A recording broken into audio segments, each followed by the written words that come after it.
казвам Алис Антагърдичян. Моля. Алис Магърдичян. Представител съм на Регионалния фонд за градско развитие, който оперира средства по програма Джесика за 6 големи града извън София, сред които е и Варна. И се радваме, че сме тук по повод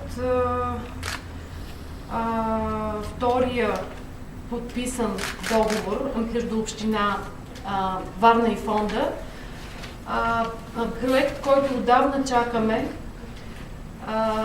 Ремонта на юнашкия салон е тема, по която говорим още с националната спортна база и се радваме, че собствеността беше прехвърлена и проекта ще се развие и обекта ще се стопанисва от